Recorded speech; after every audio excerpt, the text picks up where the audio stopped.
இன்றைக்கு நாம் தியானிக்க இருக்கிற வசனம் சங்கீதம் 18ஆம் அதிகாரம் 20வது வசனம். கர்த்தர் என் நீதிக்கு தக்கதாக எனக்கு பதிலளித்தார், என் கைகளின் சுத்தத்திற்கு தக்கதாக எனக்கு சரி கட்டினார். இங்கே தாவீது சொல்றாரு, கர்த்தர் என் நீதிக்கு தக்கதாக எனக்கு பதிலளித்தார். இன்னைக்கும் கர்த்தர் அவரவர் செய்கிற நீதியின்படியே அவர் நியாயம் தீர்க்கிற நித்திய நியாயாதிபதியாக இருக்கிறார். அவர் நமக்கு பதில் தருகிற தேவனாக இருக்கிறார். நம் கரத்தின் சுத்தத்துக்கு தக்கதாக தேவன் நமக்கு சரி கட்டுவார்.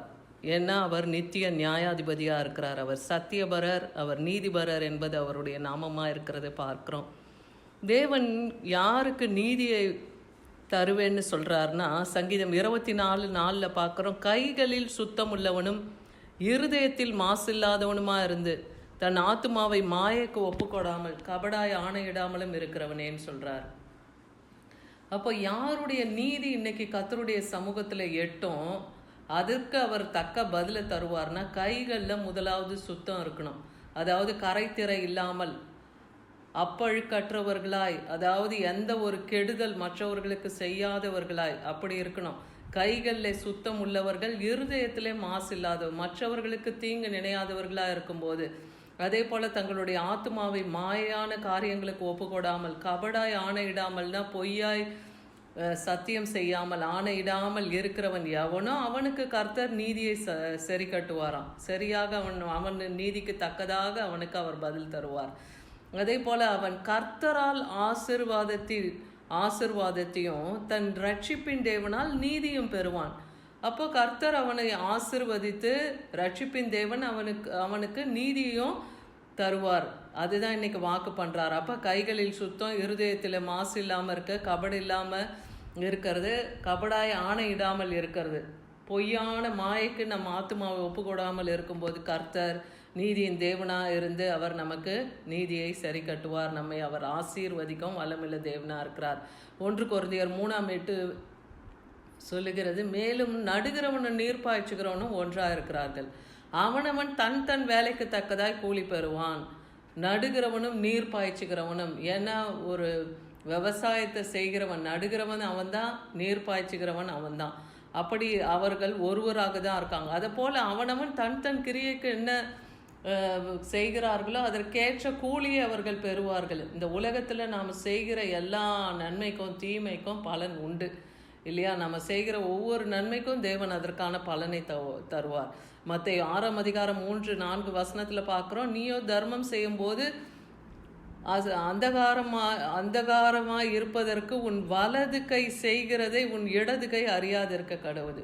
அதாவது நம்ம தான தர்மம் செய்யும்போது நம் வலக்கை செய்கிறது கூட இடக்கை தெரியக்கூடாது.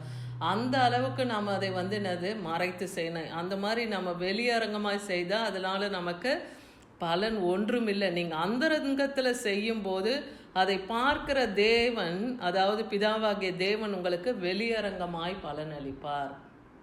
அப்போ ஒரு கை கொடுக்கறது இன்னொரு கைக்கு தெரியக்கூடாதுன்னா நம்ம தான தர்மம் கூட அந்தரங்கமாய் பிதா ஒருவர் காணும்படியாக அது செய்யப்படணுமா? அப்போ தான் அதற்கேற்ற பலனை கர்த்தர் நமக்கு தருவார். சங்கீதம் 58:10வது வசனத்தில் பார்க்குறோம், பழி வாங்குதலை நீதிமான் காணும்போது மகிழ்வான், அவன் தன் பாதங்களை துன்மார்க்கனுடைய ரத்தத்திலே கழுவான் என்று வேதவசனம் சொல்லுகிறது. பழி வாங்குதல் எனக்குரியது, நானே பதில் செய்வேன் என்று ஆண்டவராகிய இயேசு கிறிஸ்து சொல்கிறார் இல்லையா? அப்போ பழி வாங்குதல் அவருக்குரியது. அதனால் நீங்கள் உங்களை கஷ்டப்படுத்துகிறவங்களை பழி வாங்க நீங்கள் இறங்காமலும், உங்களுக்கு தீமை செய்கிறவர்களுக்கு தீமை செய்யாமலும், நீங்கள் கர்த்தர் சமூகத்தில் இந்த காரியத்தை சாட்டும்போது அவர் நீதிமான் துன்மார்க்கனுக்கு பழி வாங்குதலை நீதிமான் கண் காணும், துன்மார்க்கருடைய ரத்தத்திலே அவர்கள் பாதத்தை கழுவுவார்கள் என்று சொன்ன இந்த வார்த்தையின்படி கர்த்தரால் நமக்கு செய்ய முடியும். ஏன்னா அவர் நித்திய நியாயாதிபதி, அவர் நீதியின் தேவனாக இருக்கிறார்.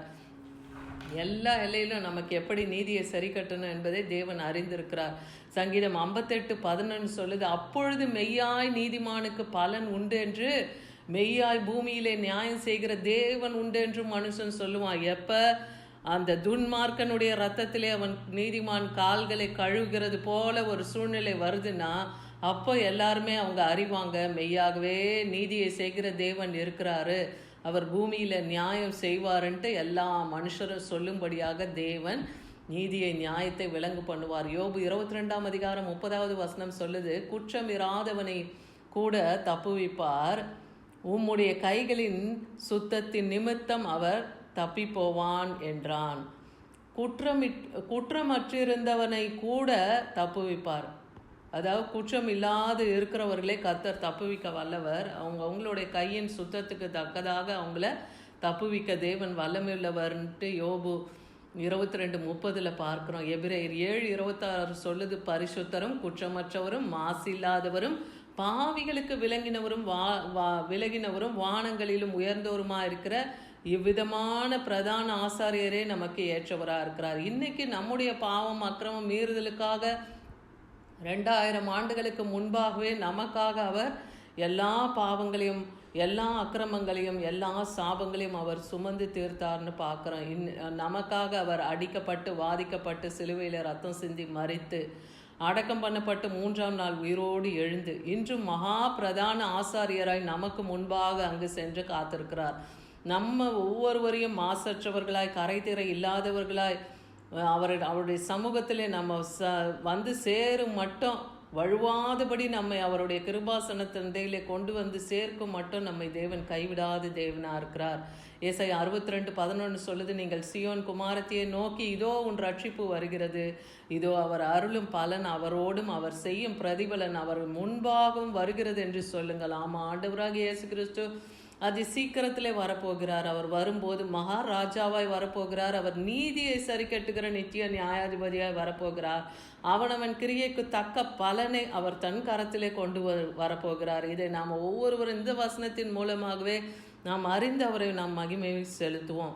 ஏசாயா 49:4 சொல்லுது, அதற்கு நான் விருதாவாய் உழைக்கிறேன், வீணும் வியர்த்தமாய் என் பலனை செலவழிக்கிறேன். ஆகிலும் என் நியாயம் கர்த்தரிடத்திலும் என் பலன் என் தேவனிடத்திலும் இருக்கிறது என்று சொன்னேன். இங்கே ஏசாயா தீர்க்கதரிசி சொல்கிறாரு, விருதாவாய் உழைக்கிறேன். அதாவது நான் செய்கிற காரியம்லாம் விருதாவாக இருக்குது, வீணாக நான் உழைச்சி என் பலனெல்லாம் நான் செலவழிச்சிட்ருக்கேன்.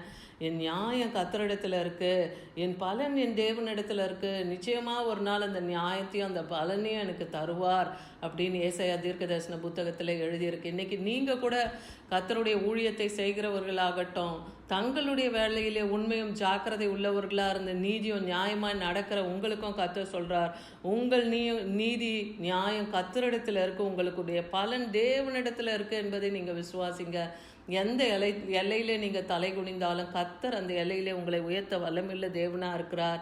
அதனால் உங்கள் இருதய சுத்தத்துக்கு தக்கதாகவும் கைகளின் சுத்தத்துக்கு தக்கதாகவும் நீங்கள் நன்மையை செய்யுங்க, தீமையை விட்டு விலகுங்க. அப்போ கர்த்தர் உங்களோடு கூட இருந்து நித்திய நியாயாதிபதியாக இருந்து உங்களுக்கு பதில் தருவார். சங்கீதம் 7:8 தான் சொல்லுது, கர்த்தர் ஜனங்களுக்கு நியாயம் செய்வார். கர்த்தாவே என் நீதியின்படி என்னுள்ள உண்மையின்படியும் எனக்கு நியாயம் செய்யுங்க. நீதியும் உண்மையுமான உத்தமமாய் நீங்கள் நடந்து கொண்டு போகும்போது கர்த்தர் உங்கள் பட்சத்தில் இருந்து உங்கள் சத்துருக்களுக்கு நீதி சரி கட்டுதலை கண் காணும்படியாக காது கேட்கும்படியாக செய்வார். அதை நீங்கள் விசுவாசிங்க. கர்த்தரிடத்தில் உண்மை உத்தமமாக இருங்க.